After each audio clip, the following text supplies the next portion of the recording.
हाँ, तो आज हम करने जा रहे हैं टाइप 12 के टाइप नंबर 12 है ये, जिसमें हम फेल पास वाले सवालों से शुरू करेंगे। बड़े सरल से सवाल होते हैं, सरल सवाल भी कराऊंगा क्योंकि हम एसएससी जीडी की बात कर रहे हैं, तो हम एसएससी जीडी को लेके चलेंगे। मगराज जी गुड मॉर्निंग। ठीक है, चलिए। तो पहला सवाल हमारे सामने आ चुका है और पहला सवाल क्या है, ध्यान से देखिएगा। पहला सवाल ये है, एक परीक्षा में उत्तीर्ण होने के लिए प्राप्तांकों का प्रतिशत 42% होना चाहिए। यदि अधिकतम अंक 450 है तो परीक्षा में उत्तीर्ण होने के लिए कितने अंक प्राप्त करना आवश्यक है। देखो, पास फेल वाले सवाल बोला है इसलिए सवाल आ गया अपने पास। बाकी ये सवाल सीधा सीधा प्रतिशत पर आधारित सवाल है।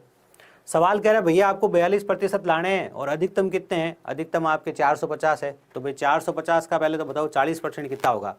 तो 45, 45, 90, 90 दूनी 18, 180। फिर इसका 2% कितना होगा, 9, 180 और 9, 189। ये डी उत्तर है। आप चाहो तो इसे बड़े आराम से ऐसे निकाल लो कि 450 का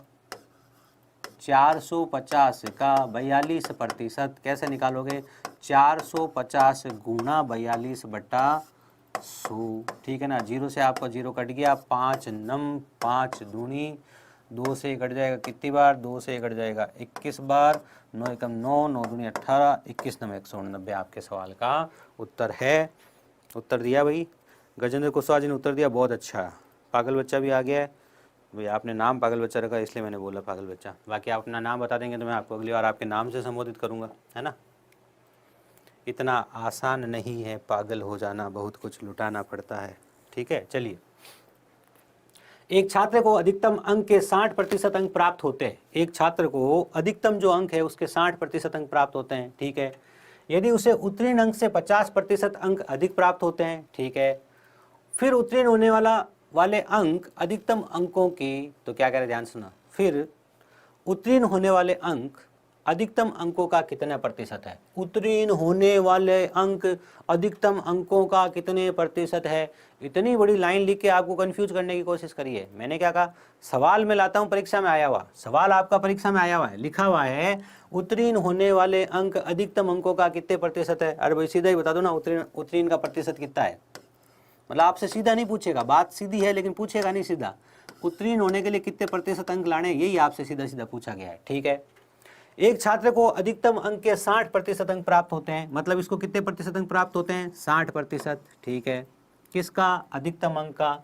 तो अच्छा, एक छात्र को अधिकतम अंक के 60% अंक प्राप्त होते हैं यदि उसे उत्तीर्ण अंक से 50% अंक ज्यादा प्राप्त होते हैं। बात समझे, ये जो अंक उसे प्राप्त हुए ना, वो उत्तीर्ण होने के लिए जो अंक चाहिए ना उससे 50% ज्यादा है। बात समझे, मान लो उत्तीर्ण होने के लिए सर P% चाहिए। उत्तीर्ण होने के लिए कितने चाहिए, P%। बात को ध्यान से सुनना, उत्तीर्ण होने के लिए कितने चाहिए, P% अंक चाहिए। ठीक है ना, और इसको कितने मिले, इसको मिले हैं 60%। बात यहाँ कहानी समझे, बिल्कुल समझ गए सर। ये जो 60% है ना, इससे 50% ज्यादा है, इससे प्लस 50% है। तो प्लस 50% होने का मतलब क्या हुआ, देखो 50% ज्यादा होना मतलब कितना होना, ये जो है ये इसका 3/2 है। क्या है ये, इसका 3/2 है। तो ये इसका 2/3 है। तो 60 को आप 2/3 से गुणा कर दो तो कितना आ जाएगा, 40। आपके सवाल का उत्तर आ जाएगा 40%। ये इतनी सी कहानी थी, समझे आप। मतलब बात बहुत ही छोटी सी पूछी है आपके विवेक को चेक करने के लिए। पिछले सवाल का उत्तर दिया कुछ बच्चों ने, बहुत अच्छे, कोशिश कीजिएगा इस सवाल का उत्तर देने के लिए। आज की क्लास थोड़ी लंबी चलेगी, बहुत सारे सवाल अच्छे अच्छे करने वाले हैं इसमें। एक छात्र को अधिकतम अंक के 60% अंक प्राप्त होते हैं यदि उसे उत्तीर्ण अंक से 50% अंक अधिक प्राप्त होते हैं। तो उत्तीर्ण होने वाले अंक अधिकतम अंकों का कितने परसेंट है, समझे। माना कि छात्र को अंक मिलते हैं P%। ठीक है सर, और पास होने के लिए चाहिए 60%। ठीक है सर, ये जो 60% है इसका 50% ज्यादा है। बात समझे, ये जो है इसका क्या है, 50% ज्यादा है। इसका 50% ज्यादा होना मतलब अगर ये 100 है तो ये कितने हैं, ये 150 है। भाई 50% ज्यादा होने का क्या मतलब हुआ, यदि ये 100 है तो ये कितने है, 150 है। अब ये जो 60 है वो हमारी भाषा में कितना है, 150 है। हमें ज्ञात क्या करना है, ये ज्ञात करना है, ये किसके बराबर है, 100 के बराबर है। गुणा करोगे तो उत्तर क्या आएगा, 40 आएगा। ये लीजिए प्योर बेसिक। ठीक है ना, ये बेसिक और वो ज्ञान, वो थोड़ा सा जुगाड़ कह दो या थोड़ा सा व्यवहार कह दो। ये व्यवहार हो गया, है ना, ये व्यवहार हो गया। कैसे, 60 है। 60 भैया 50% अधिक है, 50% अधिक मतलब 3/2 है, 3/2 से पीछे आओगे तो 2/3 करना पड़ेगा, तो 40 आ जाएगा। सीधा आप ये काम कर सकते हो। आई होप बात समझ में आ गई होगी। भगवती राज ने, अरविंद कुमार जी ने उत्तर दिया है। चलिए बात करी जाए अगले सवाल की।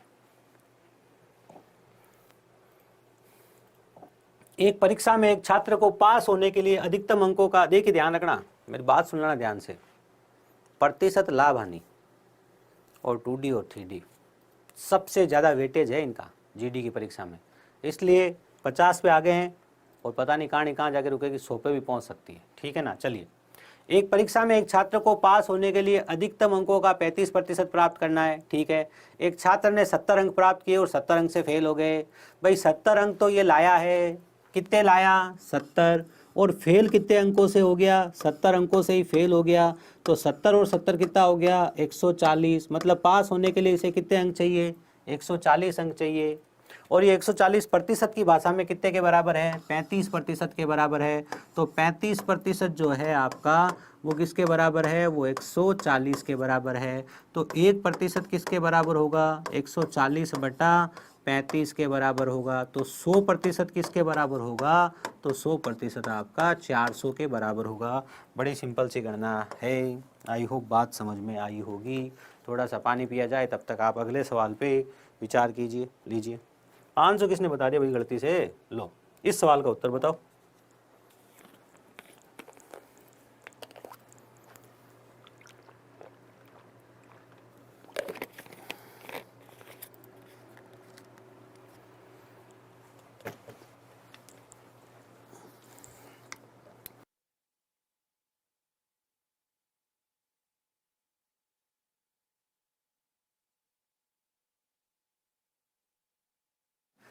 संजय ने अपनी मध्यावधि परीक्षा में 150 में से 75 अंक हासिल किए। 150 में से कितने अंक हासिल किए 75 किए। अपनी वार्षिक परीक्षा में फिर 150 की हुई और 150 में से 105 अंक प्राप्त किए। ठीक है, उसके द्वारा प्राप्त अंकों में प्रतिशत वृद्धि कितनी है। जो पहले प्राप्त किए अंक और अब प्राप्त किए उन्हें प्रतिशत वृद्धि बतानी है। अब इस सवाल में कन्फ्यूजन इसलिए नहीं है क्योंकि ग्रांड टोटल पहले भी 150 थी और ग्रांड टोटल अभी भी कितनी है 150 है।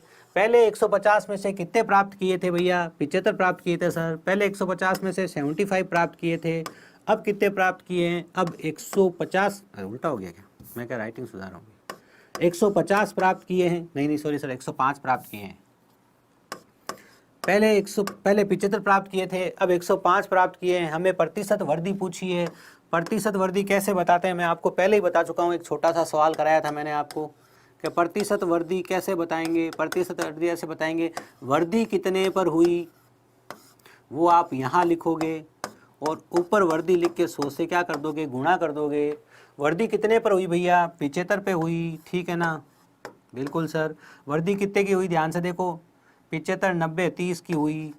ठीक है, ये कितना हो गया आपका, ये हो गया आपका 2/5 और 2/5 को आप जब 100 से गुणा करते हो तो 1/5 20% होता है, 2/5 40% होता है। ये आपके सवाल का जवाब आ चुका है। वेरी गुड, बहुत अच्छे जिसने उत्तर दिया है। अरे भाई ये पागल बच्चा से काम नहीं चलेगा, नाम तो लिख दो आप अपना, है ना। बहुत अच्छे, चलिए अगले सवाल की बात करी जाए फिर।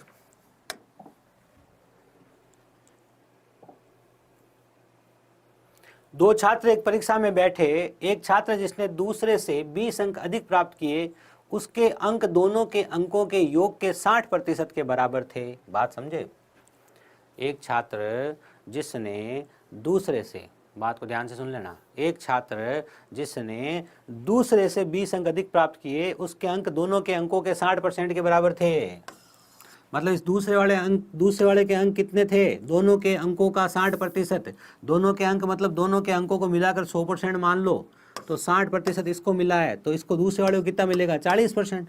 बात सिंपल सी है। माना कि दोनों के अंक कितने हैं, कुल अंक 100 है। अब 100 का 60%, 60 इसको मिला तो पीछे कितना बचा 40 इसको मिला, तो दो ही तो लोग है। अब ये कह रहा है कि इसके अंक से 20 अंक ज़्यादा है, कह रहा है 20 अंक ज़्यादा है। अरे हमने जो माना उसमें भी 20 अंक ज़्यादा है। हमने माना 100 से किया, हमने क्या किया, हमने किया माना 100 से और उसमें भी 20 अंक ज़्यादा है और वास्तव में भी 20 अंक ज़्यादा है। इसका मतलब कुल अंक कितने हुए, कुल अंक 100 हुए और उस लड़के का स्कोर जो हमारे यहाँ 60 दिखा रहा है वही उसका क्या हो गया, ओरिजिनल स्क्वायर हो गया। बात समझे क्या आप?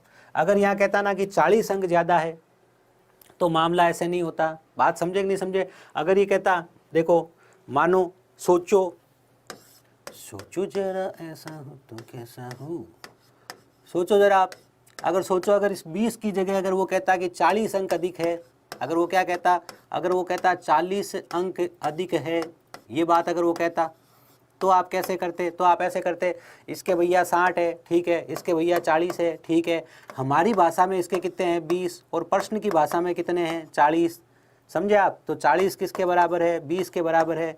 ये जो 60 ला रहा है इसी के अंक पूछे ना हमसे, तो इसी के पूछे ना भैया, इसी के पूछे ना हमसे। तो 60 किसके बराबर होता है? 60 होता है 120 के बराबर। उस कंडीशन में 120 होता उत्तर। कब? अगर लिखा होता कि 40 अंक अधिक है, ऐसा अगर लिखा होता तो उत्तर ये होता, समझे? तो ये मत सोचना कि ये 40-60 का अंतर 20 दिख रहा है इसलिए 60 उत्तर आ गया।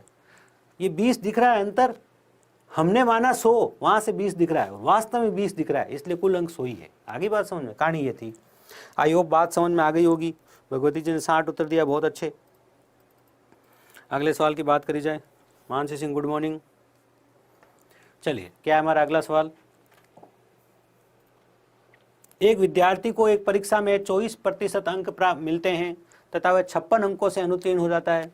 यदि उसे 60% अंक मिलते, उसके अंक न्यूनतम उत्तीर्ण अंक से 70 अंक अधिक होते। पहले बात सुन लो ध्यान से, ठीक है ना? चलो पहले ये एक विद्यार्थी है, हम इनको 2 बना देते हैं और 2 बना के सोचते हैं, ठीक है? कैसे? ध्यान से सुनना। एक विद्यार्थी है, उसको रात को सपना आया कि उसके परसेंटेज बने हैं 24। एक की 2 कंडीशन है ना। एक विद्यार्थी है जिसको रात को सपना आया, उसके परसेंटेज बने हैं 24, उसे कोई दुख नहीं है। उसे दुख इस बात का है कि वो फेल हो गया भैया। कितने अंकों से फेल हो गया? 56 अंकों से फेल हो गया। उसको रात को सपना आया कि उसके परसेंटेज बने हैं 24 और वो 56 अंकों से फेल हो गया है। तो ये मैंने क्या लिखा है, ये क्या लिखा है? ये रात को सोच रहा था बैठा बैठा, कह रहे यार अगर 56 अंक और आ जाते तो इस बोर्ड पे पहुंच जाते जिस बोर्ड पे लिखा है पास। क्या लिखा है? पास। ये सोच रहा था रात को वो, ठीक है? बुरा सपना था, टल गया। सुबह उठा और जाके देखा तो उसके अंक आए 60%। ऑनलाइन एग्जाम हुआ था, ठीक है? उसके अंक कितने आए? उसके अंक आए 60%, ठीक है भैया। और उसने देखा उसके पास न्यूनतम उत्तीर्ण अंक से 70 अंक ज्यादा है। पास होने के लिए जितने अंक चाहिए ना भैया, ये पास होने के लिए जितने अंक चाहिए ना, उससे वो 70 आगे है। पहले तो भाई साहब यहाँ 56 पीछे पड़े थे, अभी ये 70 आगे उससे, क्या 70 आगे हैं? बड़ा खुश है। और पास, और यहीं पे पास पड़ा तो यही था मेरे पास, तो इससे भी 70 ज़्यादा है, ठीक है ना? इसे कहते हैं ऑनलाइन रिजल्ट, ठीक है भैया। अब ऐसे सवाल में होता क्या है, पहले तो आपको पता होना चाहिए कि ये कौन सी टाइप है। ये वो टाइप है जहां अंतर काम करता है। क्या काम करता है? अंतर या डिफरेंस काम करता है, ठीक है? चलिए यहाँ पे अंतर या डिफरेंस काम करेगा, ठीक है सर। अंतर या डिफरेंस क्या बताएगा? ध्यान से देखना। ऊपर तो आप प्रतिशत का अंतर देख लो, प्रतिशत का अंतर कितना दिख रहा है? 36% दिख रहा है सर। और नीचे आप क्या देख लो? नीचे आप अंकों का अंतर देख लो। अंकों का अंतर यहाँ से लेके यहाँ तक अंकों का अंतर कितना है? तो अगर यहाँ से लेके यहाँ तक आपको पहुँचना है तो पहले ये 56 लाने पड़ेंगे, बिल्कुल। फिर आपको ये 70 लाने पड़ेंगे। तो अंतर कितना हो गया? ध्यान से देख लो, अंतर हो गया 56 + 70। तो 56 + 70 कितना हो गया? 126। ये है कहानी, बस सिंपल सी।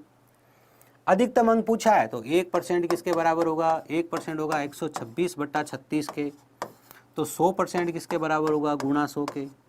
जितना घटे काट लो, 18 आटे 18 दूना 4, तो 400। कुछ काटने में गड़बड़ हुई, 18 8 नहीं है, वो 136 होता है। चलिए तो वापस काट लो, इसमें क्या घबराना क्या? 6 से काट लो, 6 × 36, 6 दूनी 12, 1 3 दूनी और 7 350। तो 350 जिस बच्चे ने उत्तर बताया उसका उत्तर सही है। किसी ने बताएगा 350? वाह, ये कह रहा 350 100% सही है। बहुत अच्छे बहुत अच्छे बहुत अच्छे। जय हिंद जय हिंद जय हिंद। चलिए गुजेंद्र जी ने उत्तर दिया है, वेरी गुड। चलिए अगले सवाल की बात करी जाए। बहुत सिंपल सवाल था। अगला सवाल क्या है? आगे आज इंटरेस्टिंग सवाल आने वाले हैं, जोर आने वाला। आगे लास्ट वाली टाइप में है ना, क्षेत्रफल पर आधारित सवाल जो है ना, इसमें उसमें जोर आने वाला तुम्हारे को, ठीक है ना? ध्यान रख लेना। देखता हूँ वहाँ तक कौन स्ट्रांग रह पाता है। शेयर कर दो एक बार। एक त्रिमाही परीक्षा में एक विद्यार्थी को 30% अंक प्राप्त हुए और वो 12 अंकों से फेल हो गया। अंक कितने प्राप्त हुए? 30%। और परिणाम क्या रहा? परिणाम ये रहा भाई साहब 12 अंकों से हो गए फेल। ठीक है। उसी परीक्षा में एक अन्य विद्यार्थी को 40% अंक प्राप्त हुए। इसको कितने अंक प्राप्त हुए? 40%। ठीक है। और ये क्या हुआ? और ये उत्तीर्ण होने के लिए आवश्यक न्यूनतम अंकों से 28 अंक अधिक लाए हैं। ठीक है। 28, 29, 30, 40। यहाँ प्रतिशत की भाषा में 10% है। 10% किसके बराबर है? 40 के बराबर है। क्या पूछा? पूर्णांक पूछा है, तो पूर्णांक होते हैं 100%। तो 100% किसके बराबर होंगे? 100% 400 के बराबर होंगे। ये आपके सवाल का जवाब है। आई होप बात समझ में आ गई होगी। ठीक है ना। गजेंद्र जी 400 गुड मॉर्निंग। चलिए बहुत अच्छे। मैंने कहा अभी सरल सवाल है, आगे भारी सवाल आने वाले हैं आज एकदम डगले से। ठीक है। किसी कक्षा में 72%। चलिए अब आ गए हम कॉमन वाली टाइप पे। तो पहले मैं कॉमन वाली कहानी बता देता हूँ आपको, छोटा सा कॉन्सेप्ट बता देता हूँ। नहीं छोटा सा क्यों, पूरा बताऊंगा। हमने प्रॉमिस किया था ना कि जय हो बेच में हम पूरा हर चीज़ का कॉन्सेप्ट के साथ पढ़ेंगे, है ना। तो इसका कॉन्सेप्ट बता देता हूँ, ध्यान से सुनिएगा। कॉमन वाला कॉन्सेप्ट क्या है? ध्यान से सुन लीजिएगा बात को। कॉमन वाला कॉन्सेप्ट ये है, ये मेरी राइटिंग नहीं, ध्यान रखना, ये किसी से लाया हूँ उधार में। कॉमन वाला कॉन्सेप्ट क्या है? ध्यान से समझ लेना। मान लीजिए आपकी कक्षा में किसी ने आके पूछा भैया कितने लोग हैं जो चाय पीना चाहते हैं बारिश के मौसम में? तो 6 लोगों ने बोल दिया हम चाय पीना चाहते हैं। वापस आए एक बंदे, दूसरे बंदे आए, उन्होंने कहा कितने लोग हैं जो कॉफ़ी पीना चाहते हैं? 4 बंदों ने कहा सर हम कॉफ़ी पीना चाहते हैं। ठीक है। 6 और 4 कितने हो गए? 10 कप का ऑर्डर हो गया। ऑर्डर जब पास होने के लिए कार्यालय गया तो कार्यालय में कहा कि भैया आज तो हमने विशेष प्रयोजन से 8 बच्चों को ही बुलाया था। कितने बच्चों को ही बुलाया था? 8 बच्चों को ही बुलाया था हमने विशेष प्रयोजन से। आप कह रहे हो 10 लोगों के लिए सामान चाहिए, इसका मतलब आप घपला कर रहे हो। तो वो कह रहे सर हम घपला नहीं कर रहे हैं, किसी न किसी बच्चे ने घपला किया है। क्या घपला किया? ध्यान से देखिएगा, इस कहानी को ध्यान से समझिए, यही है पूरी कहानी।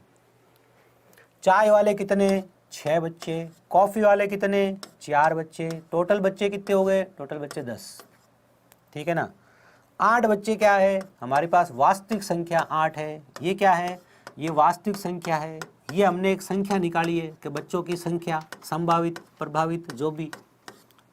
ठीक है ना, विथ कॉमन। ठीक है।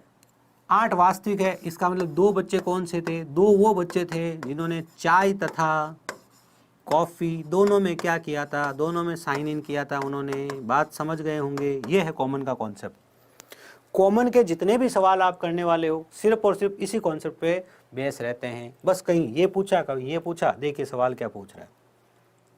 एक कक्षा में 72% विद्यार्थियों ने जीव विज्ञान तथा 44% विद्यार्थियों ने गणित विषय चुना। यदि प्रत्येक विषय में जीव विज्ञान तथा गणित में कम से कम एक विषय चुना हो तो 40 विद्यार्थियों ने दोनों विषय चुने हो तो कक्षा में कितने विद्यार्थी हैं? 40 ऐसे जिन्होंने दोनों विषय चुने। पहले तो मैं आपसे उत्तर की उम्मीद करते हुए वेट करता हूं कि आप में से कोई बच्चा इसका उत्तर देवे। फिर मैं आपको ये बताना चाहूँगा कि भैया बायोलॉजी विषय जो है, जीव विज्ञान विषय जो है, उसमें कितने बच्चों ने बायोलॉजी का चयन किया? 72% बच्चों ने बायोलॉजी विषय का चयन किया। ठीक है।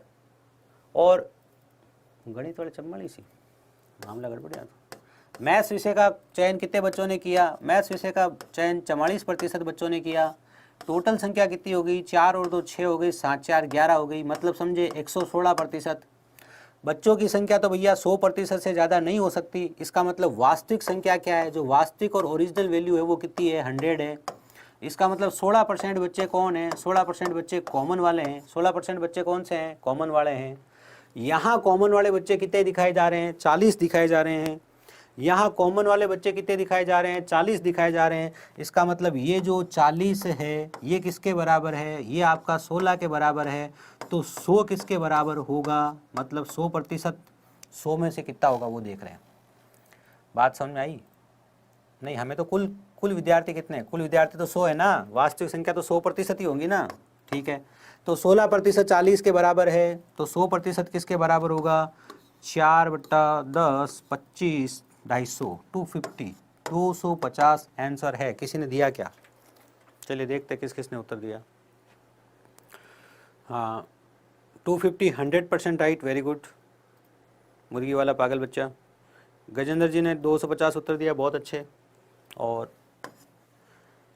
अंकित जी ने सी उत्तर दिया, बहुत अच्छे। सूरज जी का उत्तर सही है। सूरज जी दो सूरज ओरियान, इनका उत्तर भी सही है। मनीष कुशवाहा 250 उत्तर दिया, बहुत अच्छे। चलिए अगले सवाल की तरफ मूव किया जाए। मैंने कहा बहुत ही इंटरेस्टिंग से सवाल आज आगे जाके आने वाले हैं। पहले तो देखो थोड़ा जीडी के हिसाब से चल रहा हूँ, फिर आगे थोड़ा आज अच्छे अच्छे सवाल भी लाया हूँ। क्लास थोड़ी लंबी भी हो सकती है हमारी और लंबी नहीं भी हो, ठीक है ना, क्योंकि बारिश का मौसम, अगर बारिश रुक गई, पकोड़े बन गए, रीजनिंग वाले सर खाने बैठ गए, नहीं आए तो उनकी क्लास नहीं होगी। बारिश रुक गई, नहीं बने पकोड़े, नहीं बैठे खाने, तो हमारी चली रही है। फिर आपको पकोड़े खाने हो तो बता देना, कोई इशू नहीं है, अभी मंगवा देंगे, अच्छे अच्छे पकोड़ों की इमेज मंगवा देंगे अभी, ठीक है। चलिए, एक परीक्षा में 42% अभ्यर्थी गणित में तथा 52% अंग्रेजी में अनुत्तीर्ण हो गए। नाम रोशन कर दिया इन्होंने, फेल हुए हैं ये, बात समझ लेना ध्यान से, ठीक है ना। पास वाले नहीं है ये, फेल वाले हैं। चलिए, यदि 17% अभ्यर्थी दोनों ही विषयों में अनुत्तीर्ण हो गए हैं, ठीक, ये भी अनुत्तीर्ण, तथा दोनों विषयों में 46 अभ्यर्थी, ये जो वास्तव में, ये वास्तविक संख्या है 46, जो वास्तव में पास हुए हैं, तो कुल अभ्यर्थियों की संख्या कितनी है? पहले बताओ मुझे, तो फेल वालों का हिसाब चल रहा है। 42 किस्में गणित में, 52% किस्में अंग्रेजी में, टोटल कितनी हो गई इनकी? टोटल हो गई 94। इनमें से 17 क्या है? 17 कॉमन है भाई, 17 फेल वाले कॉमन है। देखो फेल फेल फेल, ये ध्यान रखना जरूर, कॉमन में फेल फेल फेल ये चलना चाहिए, ठीक है भैया। कितना आ गया यहाँ? 7 आ गया। और यहाँ कितना आ गया भैया? यहाँ भी 7 आ गया, ठीक है ना। तो 77% क्या हो गए? ये फेल हो गए। तो पास कितने होंगे? जब 77% फेल हुए हैं सर, तो पीछे बच गए 23%। तो 23% कौन से हैं? 23% पास वाले हैं। 23% पास वाले हैं, वो वास्तव में किसके बराबर है? 46 के बराबर है। 46 किसके बराबर है? 46 23 के बराबर है। 100 से गुणा करोगे तो कितना आ जाएगा? 23 दूना 46, 200 आपके सवाल का क्या आ जाएगा? उत्तर आ जाएगा। किसी को कोई डाउट है? किसी ने उत्तर दिया है? कुछ बच्चों ने उत्तर दिया है, बहुत अच्छे। अगला सवाल सरल सवाल है, इसलिए ज़्यादा रुकेंगे नहीं इस पे, अगले सवाल पे आ जाते जल्दी से। 80 छात्रों की एक कक्षा में 60% अर्थशास्त्र में उत्तीर्ण हुए और केवल 20% इतिहास में उत्तीर्ण नहीं हुए। ध्यान समझ लेना, ये देखो ध्यान से, सवाल अच्छा है, यही ध्यान रखना होता है इस सवाल में। 60% इकोनॉमिक्स विषय में, अर्थशास्त्र में पास हो गए, तो 40% फेल हुए होंगे। बिल्कुल सर। यहाँ पे कह रहा है कि 20% इतिहास में, हिस्ट्री के अंदर 20% पास नहीं हुए हैं, मतलब 80% पास हुए, यही कहानी है, ठीक है। तो ये कह रहा है अधिकतम बच्चों की संख्या जो ना अर्थशास्त्र में उत्तीर्ण हुए और ना ही इतिहास में उत्तीर्ण हुए, मतलब अधिकतम ऐसे बच्चे कौन से हैं? ध्यान सुनना, अधिकतम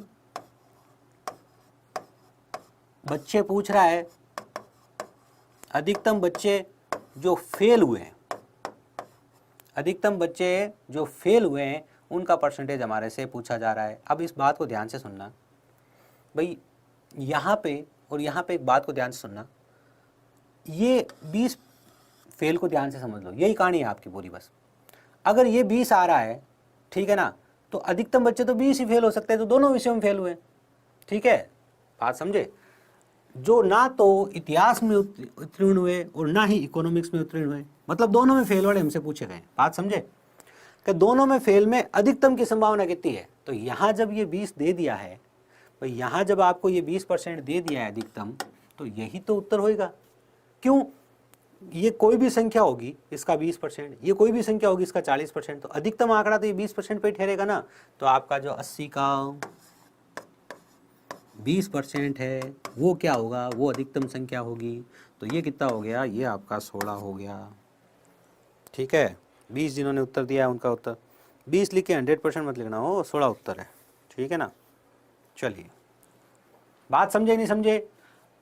60% अर्थशास्त्र में उत्तीर्ण हुए, ठीक है सर, 40% फेल हो गए।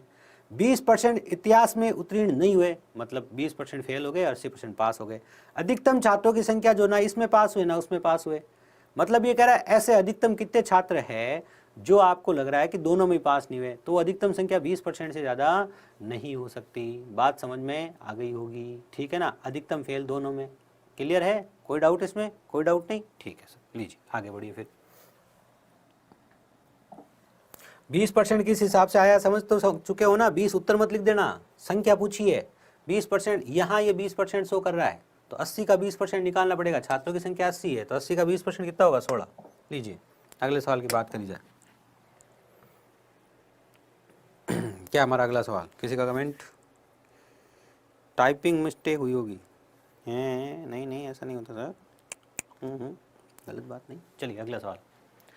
एक परीक्षा में गणित में 66% और अंग्रेजी में 70% अभ्यर्थी उत्तीर्ण हुए हैं।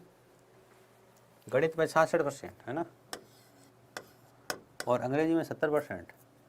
ये हमारे यहाँ का मामला तो नहीं लग रहा है। गणित में 66% ही पास हुए हैं, 34% फेल हो गए।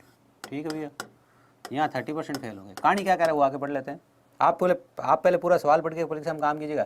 यदि 20% दोनों विषय में फेल हुए हो, दोनों विषय में फेल, हमारे यहाँ दोनों विषय में फेल कितने दिख रहे हैं? 64%। इसमें से 20% घटा दो तो वास्तविक आंकड़ा क्या होगा? वास्तविक आंकड़ा होगा 44%। 44% दोनों में फेल हुए तो 56% दोनों में पास हुए। अभी तक की कहानी तो ये है। वो कह रहा है 350 पास हुए हैं, हम कह रहे हैं 56% पास हुए हैं। वो कह रहा है 350 पास हुए हैं, हम कह रहे हैं 56% पास हुए हैं। इसका मतलब जो आपका 350 है वो 56 के बराबर है। 7 पंजा 35 और 7 8 56 गुणा 100, ठीक है ना। ये इससे 12.5 बार कटेगा। कितनी बार कटेगा? 12.5 बार। ये लीजिए 12.5 बार काट दिया, ठीक है। 125 × 5 625, 25 पंजे 125, 625। डी आपका सही उत्तर है। थोड़ी सी गणना आपको करनी थी, ज़्यादा कोई लंबी चौड़ी गणना थी नहीं। 625 2-4 लोगों ने उत्तर दिया, बहुत अच्छे। चलिए अगले सवाल की बात करी जाए। क्या हमारा अगला प्रश्न देखिए जरा ध्यान से। किसी परीक्षा में 60% विद्यार्थी अंग्रेजी में तथा 70% गणित में उत्तीर्ण हुए। भाई ये पास कह रहा है। 60% अंग्रेजी में और 70% गणित में उत्तीर्ण हुए। यदि 20% दोनों में फेल हो गए, यहाँ 20% दोनों में, यहाँ 40, यहाँ 30, कितने हो गए? 70। दोनों में फेल वाले कितने हैं? 20%। तो वास्तव में फेल वाले कितने हो गए? 50%। तो वास्तव में पास वाले भी कितने हो जाएंगे? 50%। ये कह रहा है 2500 क्या हुए? पास हुए हैं। 2500 पास हुए हैं, वो किसके बराबर है? 50% के बराबर है। तो 100% कितना होगा? 5000 होगा। सिंपल सा सवाल, सिंपल सा जवाब, ज़्यादा सोचने की ज़रूरत थी नहीं इसमें, ठीक है ना। अगले सवाल। अगला सवाल पहले तो आपके सामने आ चुका है, आप इसका उत्तर देने का प्रयास कीजिए। टाइप 13 है। टाइप 13 12 से शुरू किया तो 13 कैसे हुई? अब यही तो गड़बड़ हो जाती है फिर। 12 नंबर टाइप तो वो थी स्टार्ट में, वो घाटा हो गया ना एक टाइप का। देखो 12 नंबर टाइप तो वो थी ना। उसके बाद हम इस टाइप पे आए, ये थे फेल पास वाला। फिर फेल पास के बाद कॉमन वाला भी तो आया ना, ये कॉमन वाला आया। तो टाइप 13 तो यही थी, टाइप 13। वहाँ 12 थी ना, तो टाइप 13 ये थी कॉमन वाली, ठीक है। और ये जो अपने पास सवाल आया है, ये है टाइप 14। टाइप 14 है, टाइप 14 क्षेत्रफल वाले, ठीक है। टोटल हम 20 टाइप के सवाल करने वाले हैं। सवाल आपके सामने आ चुका है, उत्तर दे दीजिए। तब तक हम थोड़ा सा जल ग्रहण कर लेते हैं, है ना।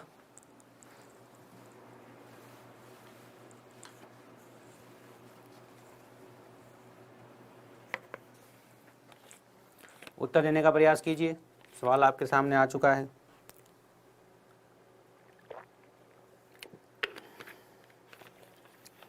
इस आज ये क्षेत्रफल वाले बहुत सारे सवाल करने वाले हैं। वैसे तो पहले एक कॉमन सी बात बता दूं मैं आपको कि ये जो क्षेत्रफल वाले सवाल हैं, इन सवालों के लिए वही कॉन्सेप्ट काम आएगा जो पहले आप सीख चुके हो कि भैया आप मूल्य को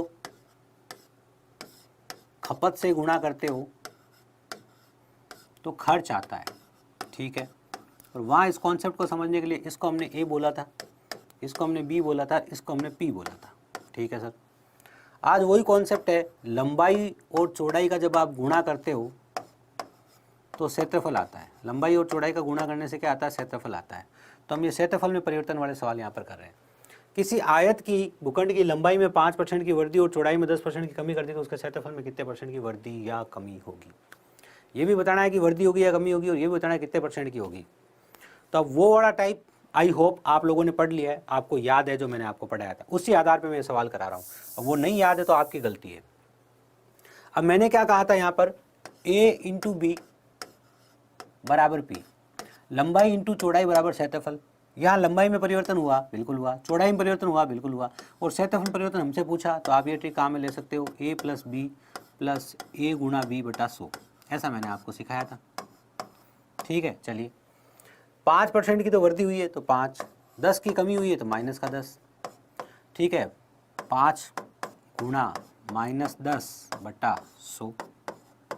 ठीक है, ये कितना हो गया भैया, 5 माइनस 10 माइनस कितना हो गया, ये 0.5, 50 बटा 2 आधा हो गया ना, तो 0.5। ठीक है ना, तो 10.5 में से 5 गया तो कितना आ गया, माइनस का 5.5, और माइनस का 5.5 मतलब 5.5% की कमी। B is the right answer. किसी ने दिया क्या?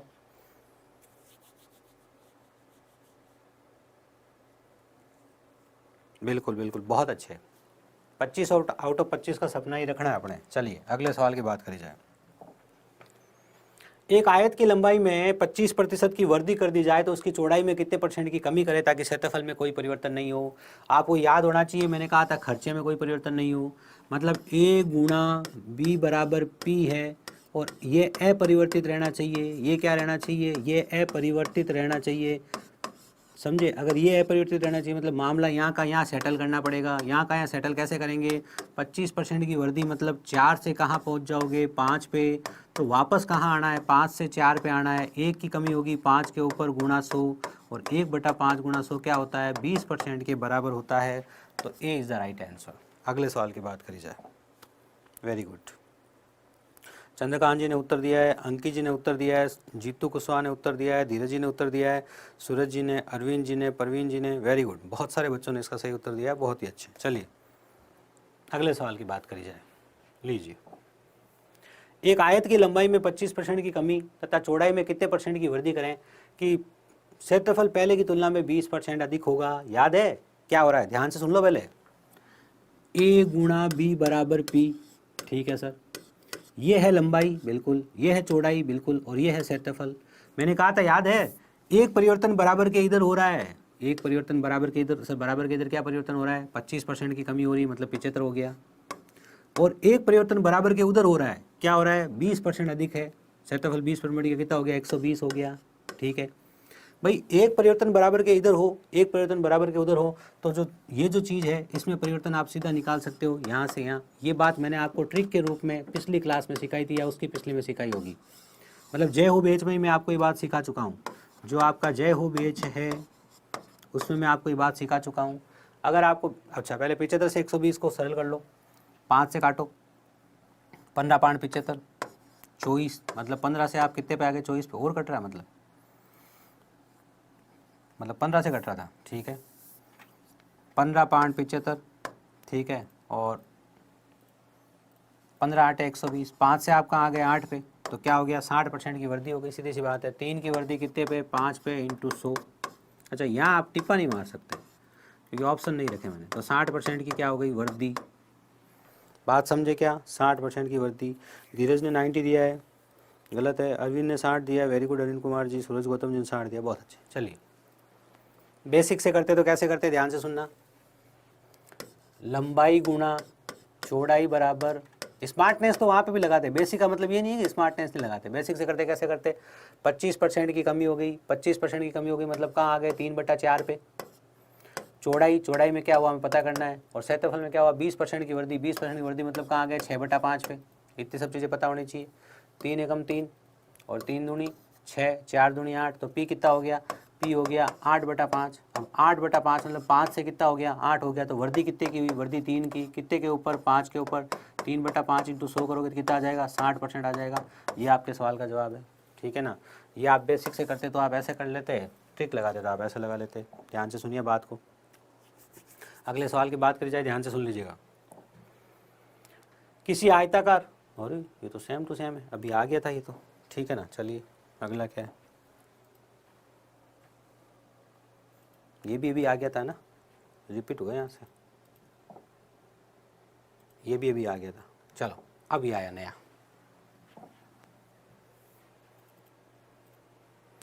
यदि किसी वर्ग की प्रत्येक भुजा में 10% की वृद्धि कर दी जाए तो इसके क्षेत्रफल में कितनी वृद्धि होगी। अब बताओ मुझे वर्ग का क्षेत्रफल क्या होता है, ध्यान से देखो। वर्ग का क्षेत्रफल क्या होता है, वर्ग का क्षेत्रफल होता है लंबाई इंटू चौड़ाई। अरे आप वो सिर्फ वर्ग में कहाँ लंबाई इंटू चौड़ाई होता ही है, अरे भुजा इंटू भुजा बोलो, एक ही बात है। आप भुजा इंटू भुजा बोलो, चाहे लंबाई इंटू चौड़ाई बोलो, उसकी तो वही लंबाई है वही चौड़ाई है। बात समझ गए। इसका मतलब आपको क्या करना है, ए इंटू बी बराबर पी है, इसमें भी परिवर्तन हुआ, इसमें भी हुआ, इसमें आपको बताना है, तो क्या करोगे, वही सीधी सी बात है। कितना हुआ, 10% की वृद्धि, मतलब 10 प्लस 10 प्लस 10 इंटू 10/100, ये कितना आ गया 1, तो क्या हो गया 21% की वृद्धि। बात समझ में आ गई होगी। कौन सा कॉन्सेप्ट लगा, जब आपको पता है ए इंटू बी बराबर पी हो, ठीक है ना, मतलब इसमें परिवर्तन हमारे से पूछा जाए, इसमें दिया है, इसमें दिया है, हमारे से पूछा, आप होगे इसमें तो सिर्फ त्रिज्या में दिया है या सिर्फ भुजा में दिया है। अरे भुजा में दिया है तो 2 बार आ गया ना भैया, भुजा स्क्वायर होता है ना क्षेत्रफल, क्षेत्रफल क्या होता है, भुजा स्क्वायर, भुजा स्क्वायर मतलब भुजा इंटू भुजा, मतलब लंबाई इंटू चौड़ाई। तो यही कारण था, आप यहाँ कॉन्सेप्ट ये वाला लगा सकते थे, ए प्लस बी, ए गुणा बी बटा 100, और ए की जगह भी +10 है और बी की जगह +10 है। उत्तर कितना आ गया 21%। बात समझा चुका हूँ, सिंपल सी बात है। अगले सवाल की बात करी जाए, सिंपल सवाल पे ज़्यादा रुकना नहीं। चलिए, किसी वर्ग की त्रिज्या में 100/3%, 100/3% क्या होता है पता है ना, 1/3। 100/3% मतलब क्या होता है, 1/3। ये 100/3% मतलब 33 सही 1/3%, 33 सही 1/3%। इसको लिखा, ये किसके बराबर होता है, ये 1/3 के बराबर होता है।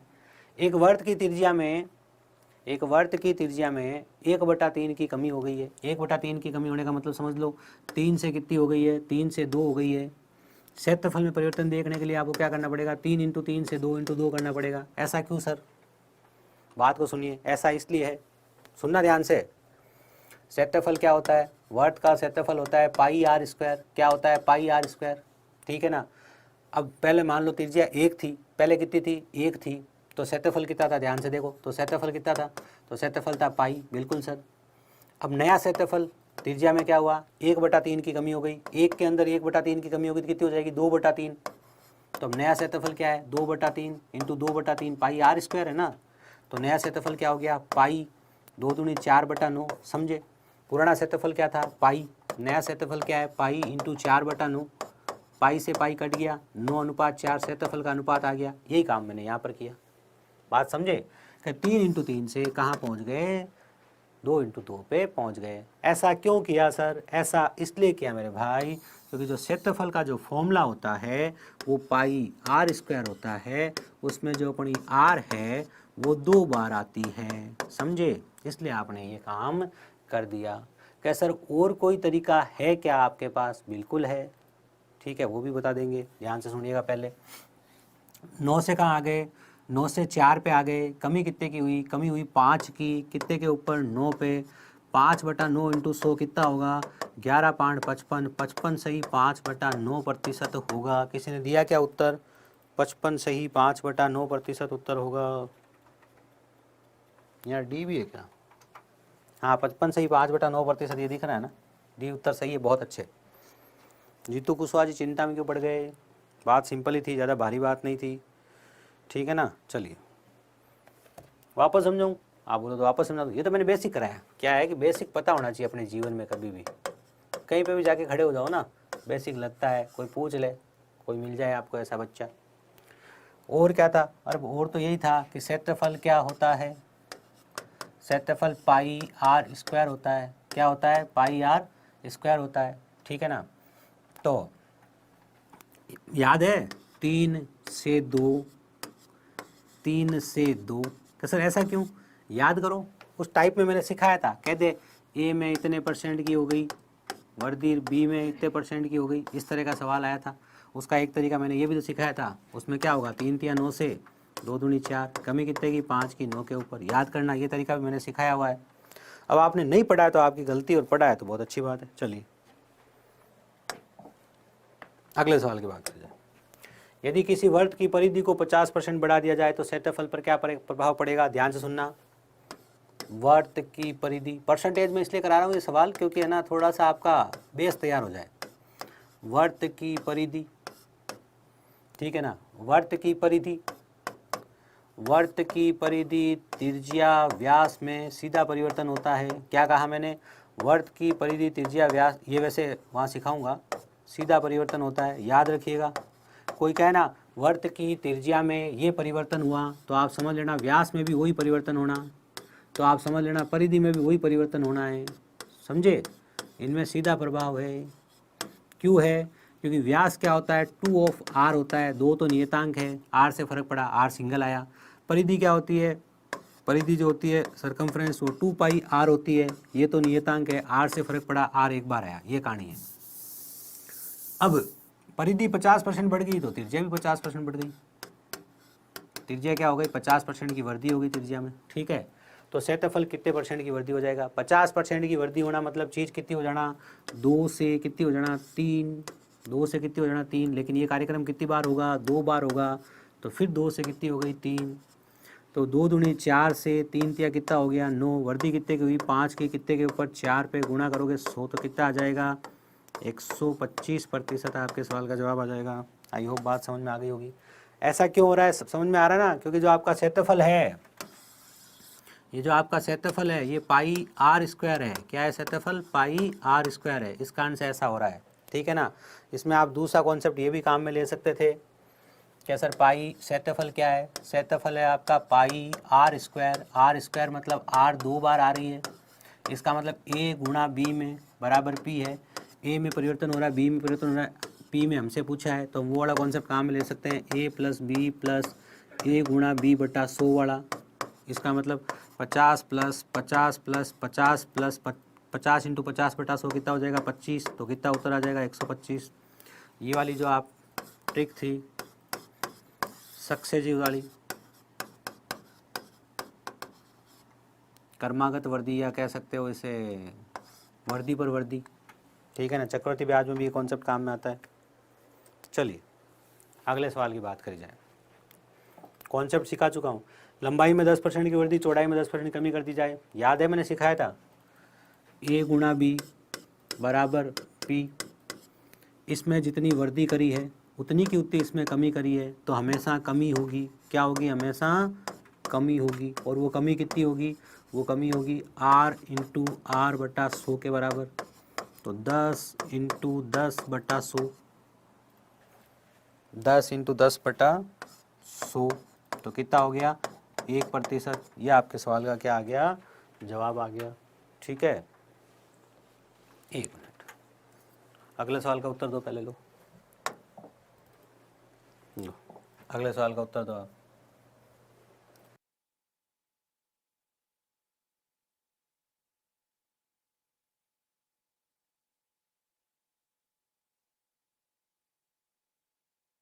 अगले सवाल का उत्तर बताइए आप जल्दी से। अपना कोई कन्फ्यूजन है तो वो भी लिख दीजिए। किसी तरह का कोई कन्फ्यूजन है तो या किसी तरह का कोई भी दिक्कत है तो लिख दीजिए।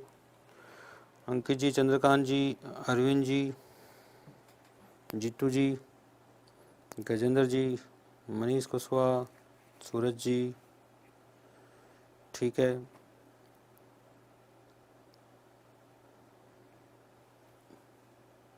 अगले सवाल का उत्तर देने का प्रयास करिए। कोई कन्फ्यूजन है तो लिख दीजिए, फिर मैं देखता हूँ आगे।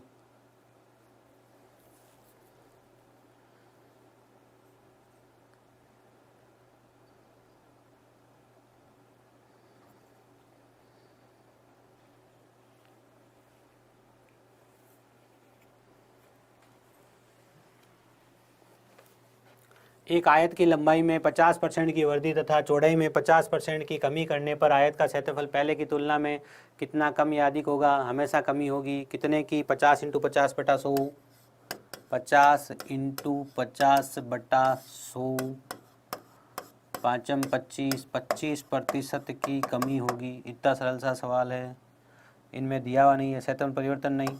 10% कम, 25% अधिक, डी इनमें से कोई नहीं। उत्तर है 25% की कमी, ठीक है ना, डी। Very good. चलिए अगले सवाल की बात करी जाए। 69 का सी दे रहा था एक बच्चा, उसका गलत है भाई उत्तर। सवाल को ध्यान से पढ़ो। एक आयत की लंबाई 50% कम कर दी जाए तथा चौड़ाई 80% बढ़ा दी जाए तो क्षेत्रफल में कितना परिवर्तन होगा? बात को ध्यान से सुना भैया। लंबाई को 50% कम कर दिया, चौड़ाई को 80% बढ़ा दिया, क्षेत्रफल पे प्रभाव पूछा है, इस पे प्रभाव पूछा है, मैंने क्या कहा, इसको हिलाया, इस पे पूछा है, तो क्या काम में ले सकते हो? तो काम में ले सकते हो a प्लस बी प्लस ए गुणा बी बटा 100, ये काम में ले सकते हो, तो ले काम में। 50% कम कर दिया तो -50, 80% बढ़ा दिया तो +80, प्लस -50 गुणा प्लस का 80 बटा 100,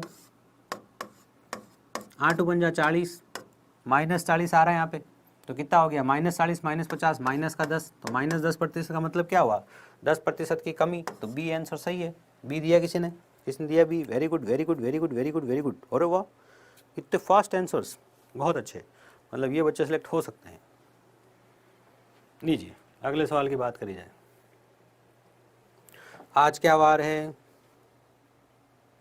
गुरुवार है। सोमवार से एप्लीकेशन के ऊपर, बात को ध्यान से सुनना, वैसे अपनी क्लास अभी लंबी चलने वाली है, मैंने कहा ना रीजनिंग वाले से हो सकता है बारिश की वजह से नहीं पहुंचे। सोमवार से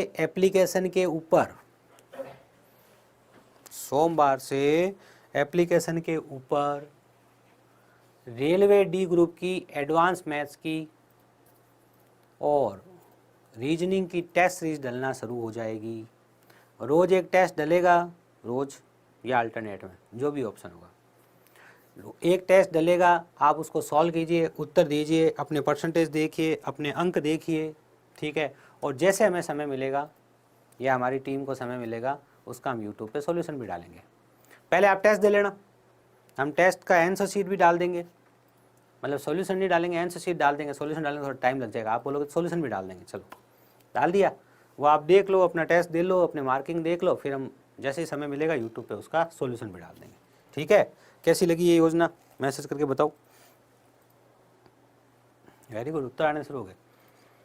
एक आयत की लंबाई तथा चौड़ाई में 15% और 10% वृद्धि कर दी जाए। देखो सेम सवाल है, मैंने क्या कहा था, मैंने कहा था a गुणा बी बराबर p हो और इस p में परिवर्तन हमारे से पूछा हो, तो हम a प्लस बी प्लस ए गुणा बी बटा 100 वाली ट्रिक लगा सकते हैं ना, मतलब ये दोनों को बढ़ाया है, ठीक है ना। तो 15, देखो 15 और 12 27 से तो ऊपर होगा, बिल्कुल सर, और 15 × 12 180 होता है, 27 में 1.8 जुड़ जाएगा तो 28.8 उत्तर हो जाएगा। सिंपल सी बात है, ज़्यादा गणना थी नहीं। कैसे, ध्यान से देखो, 15 + 12 + 15 गुणा 12 बटा 100, तुम्हें पता है ना ये कितना होगा, ये 180 होगा, तो यहाँ से कितना आ जाएगा, 1.8 आ जाएगा, तो 28.8% क्या आ जाएगा, 28.8% आपके सवाल का जवाब आ जाएगा। बात करी जाए अगले सवाल की, ठीक है। चलिए तो फिर अगला सवाल क्या, देखिए, किसी वर्त की और एक धमाकेदार चीज़ लाएंगे आपके लिए भी थोड़े दिनों में, 2-4 दिनों में बताऊंगा। धीरे धीरे चलता ही रहेगा। जीडी का लंबा चलेगा सेशन। देखो हमने जीडी इसलिए पकड़ा है क्योंकि हम चाहते हैं कि जीडी के कम से कम 100, 200, 300, 500 सिलेक्शन हम कराएं, और हम करा देंगे क्योंकि बहुत सारे बच्चे हमारे साथ अलग अलग कोर्सेज में भी जुड़े हुए हैं, ठीक है ना। किसी वर्त की त्रिज्या में 1% की वृद्धि कर दी जाए तो क्षेत्रफल में कितनी वृद्धि होगी? वही सेम टू सेम है, ध्यान से देखो। क्षेत्रफल क्या होता है? क्षेत्रफल होता है सिर्फ पाई आर स्क्वायर। आर स्क्वायर का मतलब क्या है? आर इसमें 2 बार आया हुआ है, और क्षेत्रफल परिवर्तन हमसे पूछा है, तो वही कॉन्सेप्ट लगाएंगे हम। कौन सा? a प्लस बी प्लस ए गुणा बी बटा 100, ये कॉन्सेप्ट लगाएंगे हम, बिल्कुल। तो 1 + 1 गुणा 1 बटा 100, ये कितना आ गया 2, ये कितना आ गया 0.01। भाई 2 0 है तो पीछे से 2 के बाद पॉइंट लगने चाहिए, ठीक है ना। तो 2.01% की क्या हो जाएगी? 2.01% की वृद्धि हो जाएगी। अगले सवाल की बात करी जाए, 2 नहीं है, 2.01। चलिए, क्या हमारा अगला सवाल देखिए जरा ध्यान से। एक आयत की लंबाई में 33 सही 1/3% की कमी कर दी और चौड़ाई को 12.5% बढ़ा दिया तो क्षेत्रफल पर क्या प्रभाव पड़ेगा? बात को ध्यान से सुनना। क्षेत्रफल पर प्रभाव पड़ा है, a गुणा बी को गुणा करने से p आ रहा है। p मतलब क्षेत्रफल है, ये लंबाई है, ये चौड़ाई है, इन दोनों का गुणा करने से p आ रहा है क्षेत्रफल, और क्षेत्रफल प्रभाव हमारे से पूछा है। तो इस कंडीशन में क्या मेथड काम में ले सकते हैं? ध्यान से सुनना। 33 सही 1/3% की कमी करी जा रही है, मतलब 1/3 की कमी करी जा रही है, तो कहाँ पहुँच जाओगे 2/3 पे, मतलब 3 से आप कहाँ पहुँच गए 2 पे। याद है ये तरीका भी बताया था मैंने कहा ऐसा सवाल भी आ सकता है। जब आप ये ट्रिक नहीं लगाओ जो पीछे लगाई थी तो ये लगाओ, 12.5% की वृद्धि, तो 8 से कहाँ पहुँच जाओगे आप, 8 से पहुँच जाओगे आप 9 पे। काट लो, इसे कट रहा है तो कट रहा है सर, 3 एकम 3, 3 तिया, 2 एकम 2, 2 चौके, मतलब 4 से आप कहाँ पहुँच गए, 4 से आप पहुँच गए 3 पे, और 4 से 3 पे पहुँच गए, मतलब कमी कितनी की हुई, कमी हो गई 1/4 की। और 1/4 की कमी को आप क्या कहोगे, 1/4 की कमी को आप कहोगे 25% की कमी। तो इसका उत्तर क्या होगा, इसका उत्तर होगा -25%, मतलब 25% की कमी। Very good, very good. अगले सवाल की बात करी जाए, लीजिए। एक आयताकार खेत की लंबाई में 50% की वृद्धि कर दी जाए, इसकी चौड़ाई अपरिवर्तित रखी जाए तो क्षेत्रफल में क्या वृद्धि होगी। भैया जब आपने लंबाई में मात्र 50% की वृद्धि कर दी और चौड़ाई को आपने छेड़ा ही नहीं है, तो क्षेत्रफल भी 50% बढ़ जाएगा। इसमें क्या है, सिंपल सी बात है, क्षेत्रफल कितना बढ़ जाएगा, 50% बढ़ जाएगा। करके देखना है तो ऐसा देखो ध्यान से, 1 गुणा 1 बराबर 1 क्षेत्रफल, इसको आपने कर दिया 3/2, इसको आपने 1 ही रखा तो गुणा किया तो कितना है 3/2, तो क्षेत्रफल भी कितना हो गया, 1 से कितना हो गया 1.5, मतलब क्या हो गया 50% क्या हो गया, बढ़ गया। अगर आप एक ही चीज़ को छोड़ते, दो चीज़ें हैं जिनसे फ़र्क पड़ता है, आप सिर्फ एक चीज़ को छेड़ देते हो और दूसरी को कुछ छेड़ते ही नहीं हो, कोई परिवर्तन नहीं करते हो, तो जितना परिवर्तन आपने इसमें किया है उतना ही परिवर्तन आपका इसमें हो जाएगा। सिंपल सी बात है, आई बात समझ में। तो आपके सवाल का जो उत्तर क्या होगा, 50% की वृद्धि। लेकिन मैं ये सवाल खुद बना के आपके लिए लाया हूँ ताकि कुछ भी पूछ लेना परीक्षा में, इधर से उधर से टेढ़ा मेढ़ा घुमा के फिरा के कहीं से भी पूछ ले तो आपको कन्फ्यूजन नहीं रहना चाहिए, ये कहानी है। आयत की लंबाई में 60% की वृद्धि की गई है, इसकी चौड़ाई में कितने % की वृद्धि कमी की जाए ताकि क्षेत्रफल अपरिवर्तित रहे। याद है तो ट्रिक से करवा देता हूँ, बेसिक भी करवा दूंगा आप बोलोगे तो। ट्रिक क्या है, 60% की वृद्धि, तो क्या लिखोगे 60/160 गुणा 100, ये कितना है 3, ये कितना है 8 इंटू 100, कितना हो गया 37.5%। 3/8 इंटू 100 अगर निकालना पड़ जाए तो दिक्कत हो जाएगी, ध्यान रखना, याद रहना चाहिए 3/8 क्या है। अगर नहीं याद है तो बहुत संकट की बात है। याद है 1/8 12.5%, 3/8 क्या है, इसका 3 गुना 37.5%, बस सिंपल सी बात है। अगर बेसिक से करना चाहो तो ध्यान से देखो, a गुणा b बराबर, या ऐसे लिख लो, लंबाई गुणा चौड़ाई बराबर क्या है, क्षेत्रफल है। 60% की वृद्धि कर दी, 60% होता है 3/5, 60% क्या होता है 3/5, इतना तो पता है ना। 20% क्या होता है 1/5, तो 60% क्या होता है 3/5, और 3/5 की आपने वृद्धि कर दी तो कहाँ पहुँच जाओगे 8/5 पे। चौड़ाई में क्या हुआ हमसे पूछा है, चौड़ाई में क्या हुआ हमसे पूछा है, क्षेत्रफल में कोई परिवर्तन नहीं किया तो क्षेत्रफल एक ही रहेगा। तो आप इसे क्या करोगे, आप इसे लिखोगे, देखो 5 तो ऊपर चला गया और 8 नीचे, ठीक है। तो कितनी कमी हुई इसमें, अब ये तो हो गया, कमी कितने की हुई, कमी हुई 3 की, कितने के ऊपर 8 पे, गुणा 100 कर दो, कमी निकल गई आपकी।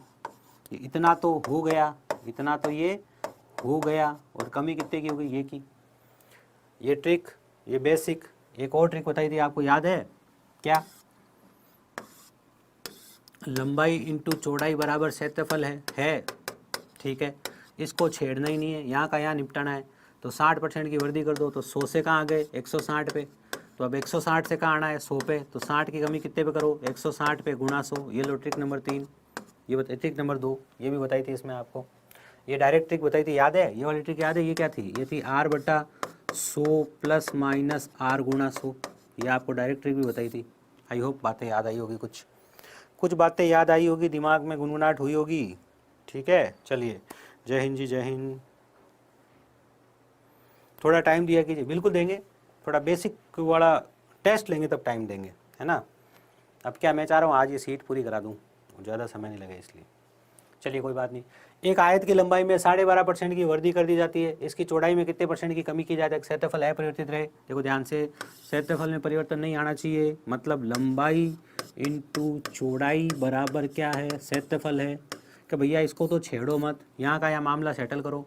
तो 12.5% की वृद्धि है, तो 8 से आप कहाँ आ गए, 8 से आप 9 पे आ गए। तो अब आपको क्या करना है, 9 से 8 पे आना है, मतलब 1 की कमी करनी है, कितने के ऊपर, 9 के ऊपर। 1/9 इंटू 100 कितना हो जाएगा, आपको याद होना चाहिए 11 सही 1/9%। ये आपके सवाल का क्या हो गया, जवाब हो गया।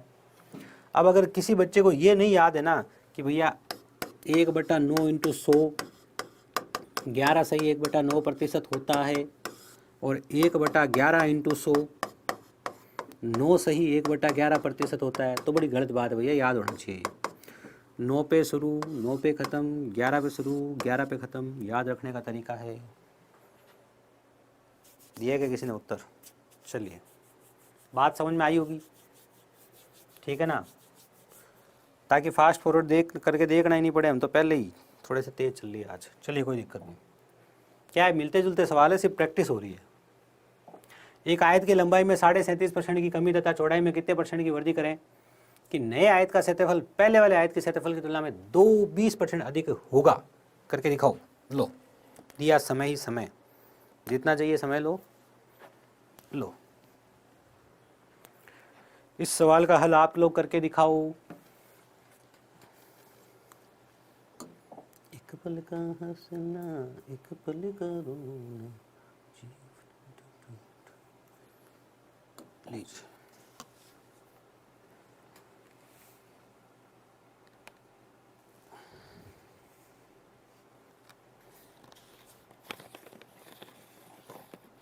कोई नहीं, तो इससे पहले का मिस कर दिया होगा आपने।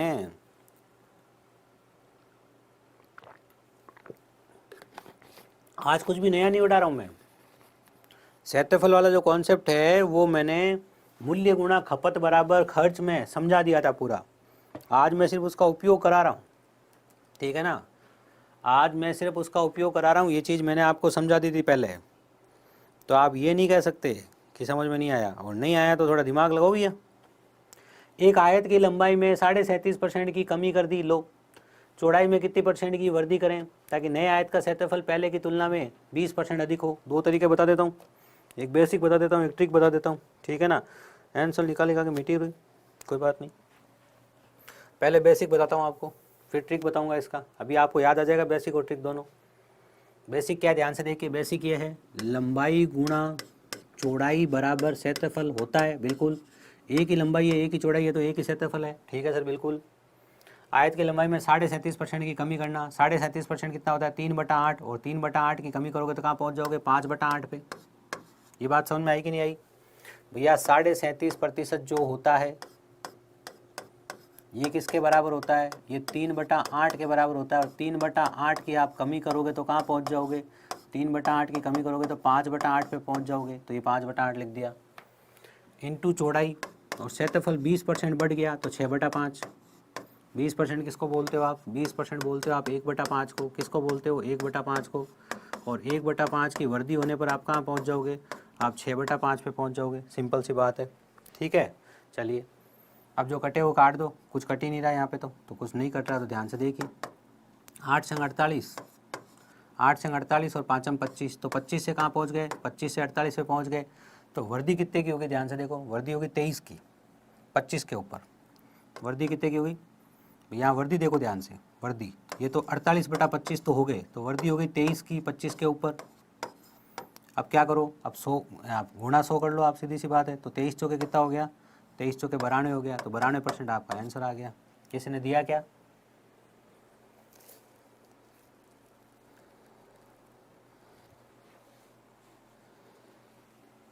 रोहित जी कह रहे हैं गुरुजी नल टंकी वाला करना। अब तो ये भैया क्लास छोड़िए मत, नल टंकी तो अब समय लगेगा अभी, इसके बाद कोई अच्छा सा टॉपिक ही शुरू करने वाले हैं हम अभी तो फिलहाल तो। लेकिन लाएंगे नल टंकी का, आप बोल रहे हो बार बार, तो उसका भी कोई समाधान ले आएंगे ना, निश्चिंत रहिएगा। लीजिए, आई होप बात समझ में आई होगी।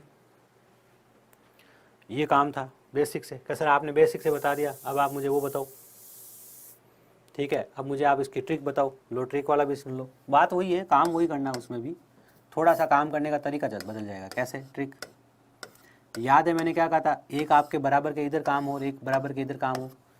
a गुणा बी बराबर पी है, कहाँ सर a गुणा बी बराबर पी है। एक इसमें चेंज हुआ है, किसमें हुआ, इसमें हमारे से पूछा है, तो बराबर के इधर वाला काम इधर कर लो। 37.5% की कमी से कहाँ पहुँच जाओगे सर, 5/8 पे पहुँच जाएंगे, बिल्कुल ठीक है। और क्या बोलते हैं ना, 20% की वृद्धि से कहाँ पहुँच जाओगे, 6/5 पे पहुँच जाओगे। तो लो, ये हो गया आपका अनुपात, किसका, ये किसका अनुपात हो गया, आपकी दूसरी वाली चीज़ क्या बच रही है, लंबाई, लंबाई का अनुपात हो गया, सॉरी चौड़ाई, ये आपकी चौड़ाई का अनुपात हो गया, ये पुरानी चौड़ाई और ये नई चौड़ाई, यही तो होता था, ये पुरानी खपत ये नई खपत, तो ये पुरानी चौड़ाई ये नई चौड़ाई। इसका सरल अनुपात लिख लो, कैसे लिखोगे 25 और 8 संग 48, तो 25 से 48 हो गए तो वर्दी कितने की हुई 23 की, कितने के ऊपर 25 के ऊपर, 23/25 गुणा 100 करोगे तो कितना आ जाएगा 92%। लो ये मैंने ट्रिक भी सिखाई थी, उसको भी आप ऐसे काम में ले सकते हो, ठीक है। चलिए, अरे 8% की कमी कहाँ हुई है, 92% की वृद्धि हुई है यहाँ तो। भैया कमी कौन पूछ रहा है आपसे, ये तो कह रहा है वृद्धि और आप कह रहे हो कमी हो गई। 92% की वृद्धि हुई है, 48/25 हो गया है। 48/25 होना मतलब 23 की वृद्धि होना 25 के ऊपर, 23 की वृद्धि 25 के मतलब 92% आपका उत्तर है इसमें। एक आयत की लंबाई में 50% की वृद्धि तथा चौड़ाई में कितने % की कमी करें कि क्षेत्रफल पहले की तुलना में इतना कम हो, ये क्षेत्रफल में कमी, समझे वो का वो सवाल है। क्या किया, इसको तो 50% बढ़ाया, बात को ध्यान सुनना, एक बराबर के इधर है, एक बराबर के इधर है, यही तो ट्रिक सिखाई थी। इसको 50% बढ़ाया तो ये 3/2 हो गया, ठीक है। और इसको क्या किया, 1/3 कम कर दिया, 1/3 कम कर दिया तो ये 2/3 हो गया, ठीक है। ये पुरानी, अब ये पुरानी चौड़ाई और ये नई चौड़ाई, ध्यान से देख लो, सरल अनुपात लिख लो, तो 3 तिया 9 से 4, 9 से 4 मतलब 9 से 4 मतलब कमी, 9 से 4 होना मतलब कमी हुई है। कमी कितने की हुई है, कमी हुई है 5 की, कितने के ऊपर 9 के ऊपर, और 5/9 × 100 कितना होगा, ये होगा आपका 11 सही 5/9%। याद है ना, सिखाया हुआ पहले। इतना सरल सा सवाल था, इतना सरल सा काम करना था, बड़ा सा सवाल छोटा सा उत्तर। बेसिक से भी कर सकते हैं, बेसिक सिखा दिया, ट्रिक से कर सकते हैं, ट्रिक सिखा दिया। अब 3 बातें तो याद रखनी पड़ेगी भैया कि A गुणा B बराबर P है, इसका और इसका गुणा होने से अगर ये आ रहा है, इसमें पहली बात ये थी, इसमें परिवर्तन करके इसमें परिवर्तन करके इसमें आपसे पूछ ले तो आप कॉन्सेप्ट लगाएंगे A + B + A गुणा B/100, पहला कॉन्सेप्ट ये याद है, बिल्कुल याद है सर।